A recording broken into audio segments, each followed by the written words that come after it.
가 전하는 거룩한 복음입니다. 주님 영광 받으소서. 그 무렵 예수님께서는 회당에서 나오시어 야고보와 요한과 함께 곧바로 시몬과 안드레아의 집으로 가셨다.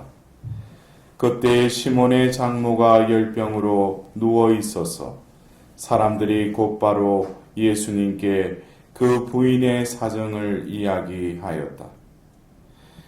예수님께서 그 부인에게 다가가시어 손을 잡아 일으키시니 열이 가셨다. 그러자 부인은 그들의 시중을 들었다. 저녁이 되고 해가 지자 사람들이 병든 이들과 마귀 들린 이들을 모두 예수님께 데려왔다. 옹골 사람들이 문 앞에 모여들었다.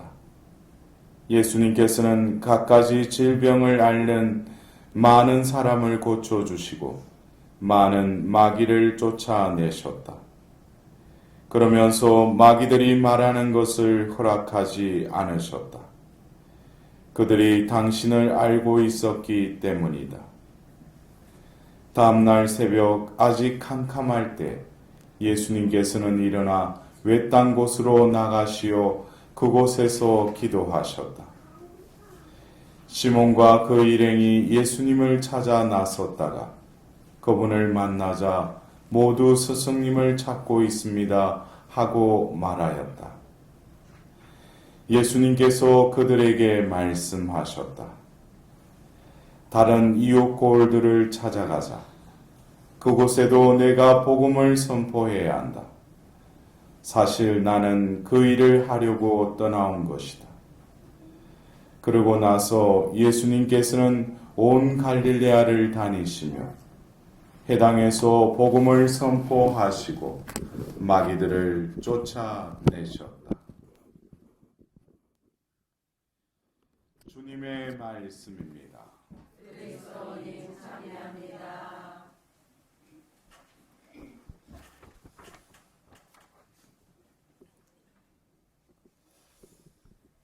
우리가 이번 주에 판관 시기 때가 끝나고 이제 사무엘 상근을 통해서 이제 판관의 시대에서 이제 왕정 시대로 넘어가는 그 중간 지점에서 하나님께서 또 도구로 삼을 사무엘의 출생 배경과 또 오늘 이렇게 부르심을 받는 그 말씀을 우리가 들었습니다. 어제 우리는 한나가 결국에 그 태를 닫아버린 하나님의 그 의도하심을 결국 인내로서 견뎌내면서 그 인내의 과정 속에서 하나님께서 의도하시는 것은 자신의 뜻을 버리고 하나님의 뜻을 알아차리게끔 하나님은 또 그를 이끄시죠. 그래서 우리가 시련 중에 그 외부에 일어나고 있는 그 풍파와 같은 그것에 자꾸 마음을 두다 보면은 자신도 힘들고 모든 것이 혼란스러워져요. 그러나 그런 모든 것을 주관하시고 이끌어 가시는 하나님께서는 의미 없는 게 없죠. 그래서 우리는 그 의미를 주님의 비단에서 하나님 뜻으로 알아들어야 돼요. 그럴 때 이 한나는 자신도 모르게 그 감추어진 하나님의 뜻을 그 어머니로서 그 하나님의 뜻을 이미 임신하기 전에 하나님께 고백하죠. 소원을 하잖아요. 이 아이를 나시린으로 봉헌하겠다고. 여러분들도 뭐 애를 또 애라고 그러니까 좀 너무 좀 아기를 옛날에는 뭐 그 출산을 생산이라고 그랬잖아. 예? 그죠? 근데 이렇게 그 한 생명을 뭐 잉태할 때 이 아이가 뭐 크면은 뭐 어떻게 하겠다고 뭐 사제로 봉헌하겠다고 그런 자매들이 있더라고요. 근데 막상 태어나가지고 키우는 데 있어서 그 험한 길로 왜 보내 그러면서 또 마음을 딱 바꾸더라고. 근데 그러한 시련이 결국에는 하나님의 뜻을 깨닫게 하고 또 그것을 또 지키기 위해서는 또 보이지 않는 희생과 더불어서 그 하나님께서 주신 그 생명을 위해서 얼마나 뒤에서 기도했겠어요. 그것은 하나님의 뜻대로 그 아이가 한 존재로서 하나님 뜻에 응답할 수 있도록. 그래서 여러분들도 그 어머니라는 그 위치에 계신 또 아버지들도 진정 내가 우리를 통해서 나온 그 아기를 그 생명체를 진정으로 하나님 뜻에 따라서 내가 얼마나 지금 그 기도하고 그 존재가 나아가도록 나는 얼마만큼 순명하며 살아가고 있는지, 아니면은 세상에 그냥 살아가면서 그거는 아랑곳하지 않고 세상의 기준에 어떤 경쟁사회에서 그냥 세상의 그 관점에서 이 아이가 잘 되기를 또 바라고 있지는 않는지.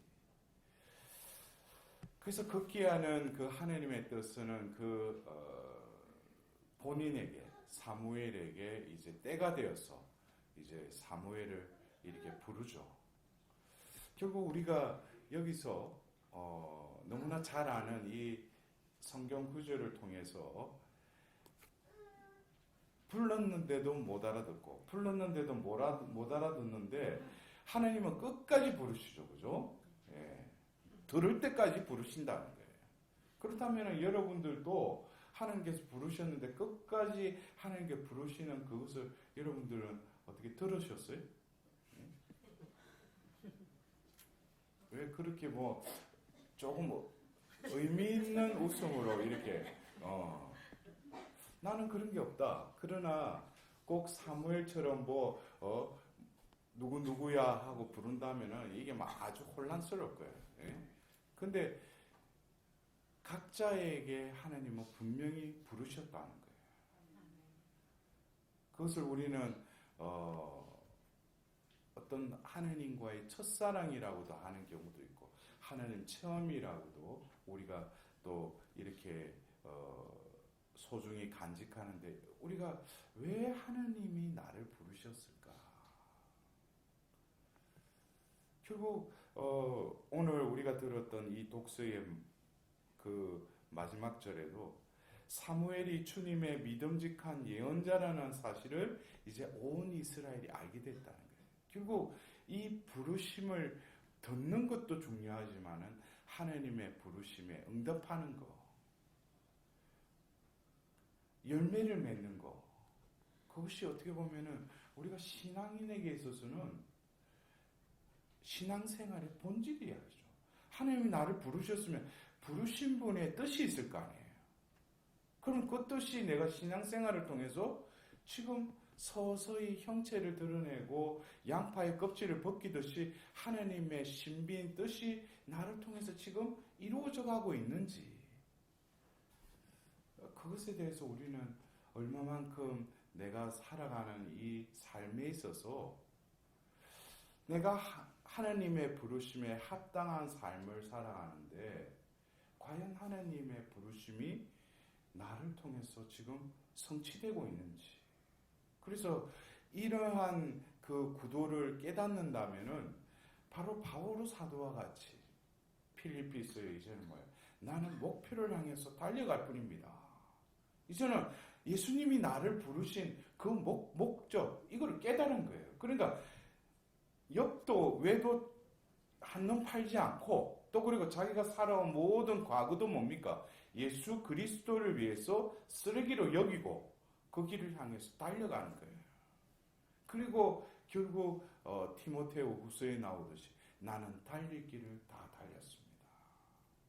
이것은 흡사 스승 예수님의 삶과 아주 일치하죠. 예수님께서 숨을 거두실 때 다 이루었다 하고 숨을 거두시지. 그러면 결국 바오로 사도만 그런 삶을 살아라고 하나님이 부르셨는가? 나도 역시 하나님이 부르셨다는 거예요. 그렇다면 나는 어디를 향해서 나아가고 있는가? 지금 어디쯤 내가 지금 이르렀는가? 이것도 우리가 알아차려야지. 진정으로 한 목숨이 끊어질 때 그냥 꼴까닥하고 죽는 것이 아니라 나의 생명을 주신 하느님이 그때에 나를 부르셨고 또 신앙생활을 통해서 당신의 은총으로 나를 이렇게 이끄시면서 그 부르심의 그 열매를 맺고 이제 하느님 부르시니까 내가 하느님께 간다. 제가 어제도 미국에 제가 아는 어떤 자매님과 통화를 하면서 저에게 얼마 동안에 연락이 없어서 어제 이렇게 연락에 대해서 이야기를 하는 중에 얼마 전에 어머니가 돌아가셨대. 근데 이제 연세도 좀 있으시고 근데 마침 한국에 이렇게 들어와서 또 어머니 곁에서 임종하실 때 또 성가를 틀어놓고 욥기를 읽어드리는 중에 어머니가 숨을 거두셨대요. 그래서 제가 어머니도 하나님 안에서 사셨고 또 자매님도 어떻게 보면 하나님한테 살아가니까 이 선종의 은총을 주셨구나. 우리가 그래요. 많은 은총을 우리는 이 생을 살면서 사는데 필요한 은총은 많이 구하지만 진정으로 나에게 필요한 은총은 선종의 은총이에요. 그래서 우리가 성모송에도 죽을 때 이 순간이 어떻게 보면은 내가 살아온 모든 것에 어떻게 보면 결집이 되는 은총을 내가 맞아들이는 거예요. 이 순간이 뭐예요? 내가 살아온 이 수십 년의 세월은 어떻게 보면 찰나죠. 그러나 이제 영원한 생명을 사느냐 못 사느냐 또 단련을 받아야 되는 거. 그때 보면 이제는 뭐예요? 관문을 통과하는 거잖아요. 그러니까 우리가 얼마만큼 선종의 은총을 구해야 되는지. 그러나 이 선종의 은총을 죽기까지 우리는 뭡니까? 부르심에 합당한 삶을 살아가기 위해서 오늘 우리는 복음을 통해서 예수님께서 카파르나움에서 그 하루의 삶을 어떻게 살아가셨는지 이것을 우리는 듣고 보았어요. 어떻게 보면은 첫 부분에 그 예수님의 그 하루의 활동, 예수님의 어떤 사도직을 우리는 이렇게 보았지만 또 새로운 하루가 시작되면서 예수님이 하루를 어떻게 시작하셨는가. 그래서 다음날 새벽 아직 캄캄할 때 남들은 단잠에 빠져있는 그 순간에도 예수님은 외딴 곳으로 가서 그곳에서 기도하셨다. 이것이 하루에 시작하시는 예수님의 모습이다. 결국 예수님도 이 땅에 오신 하나님의 아들이시지만 우리는 그래요. 하나님의 아들이신데 뭐고 또 뭐 기도 뭐 좀 해. 하나님과 일치되어 있는데. 근데 그게 아니죠.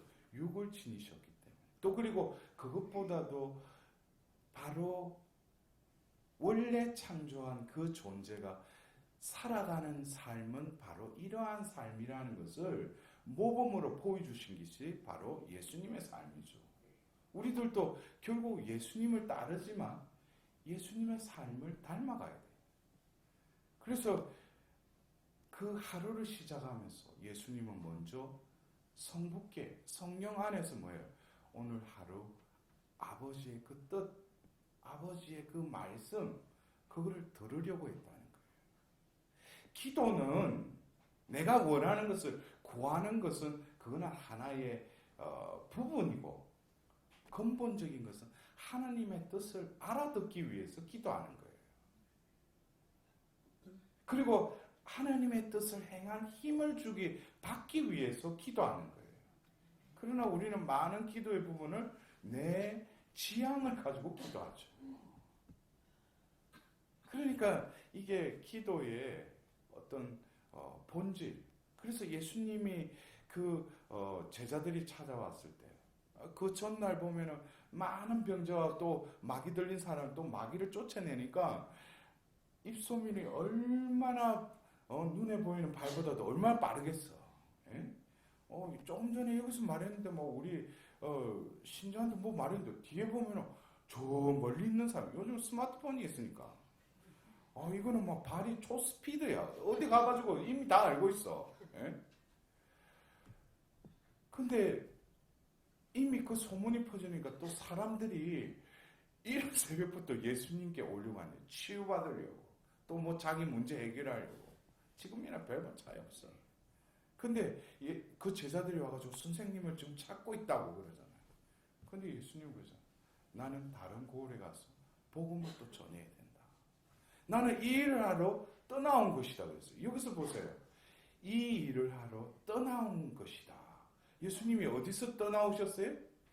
성부께로부터 오셨죠. 이 땅에. 그리고 당신의 일을 이제 마칠 때 되었을 때 최후의 만찬하면서 이제는 뭐예요? 아버지께 돌아갈 때라는 걸 알고 계셔요. 우리가 이 삶에 있어서도 우리가 태어난 때가 있다면 하나님께 돌아갈 때가 있다는 거예요. 이거를 알아차리는 거. 이것도 선종의 은총을 맞이하기 위한 아주 중요한 은총이죠. 내가 아버지께 돌아갈 때를 안다는 거. 그래서 나는 떠나온 것이다. 근데 그분이 아버지께로부터 파견되어서 이 땅에 오셨는데 결국에는 뭐예요? 복음을 전하러 갔다는 거예요. 그래서 우리가 다시금 오늘 일독서의 사무엘을 부르듯이 하나님께서는 지금 나에게 하나님께서 부르신 그 목적은 바로 빈센트 팔로티 성인의 그 말씀처럼 세례받은 모든 이들은 사도로 만들어라. 우리는 사도라는 거예요. 그런 감각을 가지고 있어요. 하루를 시작할 때 우리는 하나님께 다가가서 먼저 하나님의 뜻이 무엇인지 들어야죠. 오늘 하루 나를 통해서. 그러나 이것은 오늘 뭐뭐 해 이러면 이 사람은 아주 어느 경지에 오른 사람이야. 근데 보통 이 기도 중에 뭐 알아듣는지 못하는지 그냥 머물러 있더라도 오늘 하루를 지나면 하나님 뜻 가운데 또 하나님 빛 가운데 거닐다 보면은 하루를 마치면 하나님이 오늘 나를 이렇게 이끄셨구나. 하나님의 뜻을 오늘 누구를 만났는데 또 그 순간에 하나님은 또 어떤 말을 하게 하고 또 그 사람을 어떻게 인도하게 하고 그러한 순간순간에 하나님께서 함께 하신 것을 하루를 당신의 비단에 바라보면 뭐예요? 다 그게 하나님 이끄심은 다 감지가 되는 거예요. 그리고 하루를 마감해야죠.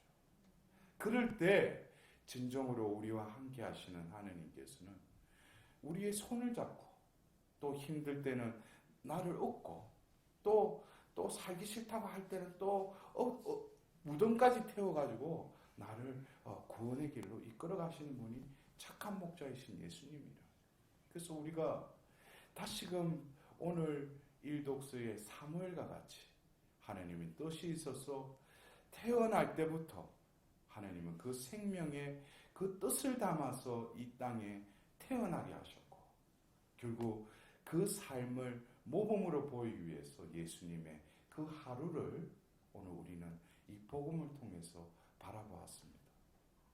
우리도 역시 이 연중 시기는 어제도 제가 말씀드렸듯이 그냥 예수님을 제3자로 바라보는 그 관점에서 이제는 바로 2000년 전 이 땅에 오셔서 인간이 되셔서 바로 살아가셨던 예수님의 삶이 나의 삶으로 육화되고 또 내 삶이 서서히 예수님의 삶을 닮아가는 삶이 될 때 진정으로 이 연중 시기에 하나님께서는 늘 함께 계시는 임마누엘의 하나님으로 우리에게 필요한 은총을 또 당신이 부르신 그 사명을 수행케 하기 위해서 하나님은 늘 우리와 함께 하실 겁니다. 오늘 이 미사를 통해서 진정으로 오늘 하루라는 이 시간을 진정으로 하나님 비단에 거닐 수 있도록 다시금 하나님께 자비를 구하도록